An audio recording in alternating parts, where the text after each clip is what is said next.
Mga kapuso, ginaduso nga daily minimum wage para sa mga mamumugon nga wala ma-ratify sa Senado kag Kamara. Ginaproponer nga saka makabig nga naalimunaw na. Si Zen Kilantang Sasa nakatutok.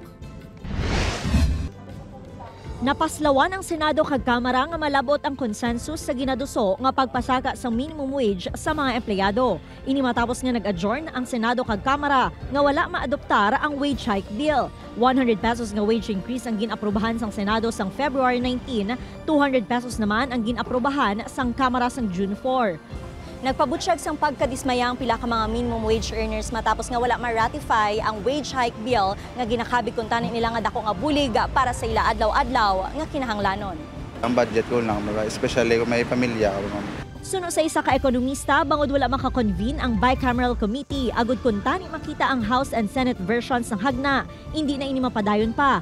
Buot silingon, kung may pursigidugid, i-refile na lang ang bill sa 20th Congress. Pabor naman ang ekonomista sa dugang nga saka sa daily minimum wage apang dako ang mga inepekto sini sa pagmahal sa mga produkto, kag labi nga matamaan ang mga magagmay nga negosyo. Kung ikaw manugbakal, mabakal kay mo sa mahal nga produkto nga ang aton competitors mas barato. No? So we cannot blame also our own SMEs, kabahala nila kay tiralas na mabawi sa ilang labor cost. Padayon naman nga nagalaom ang mga mamumugon nga mahatagan prioridad sa gobyerno ang pagpasaka sang sweldo agud mabuhinan man ang ila palasanon. Upod kay Cirilo Randuque, Zen Kilantang Sasa, One Western Visayas.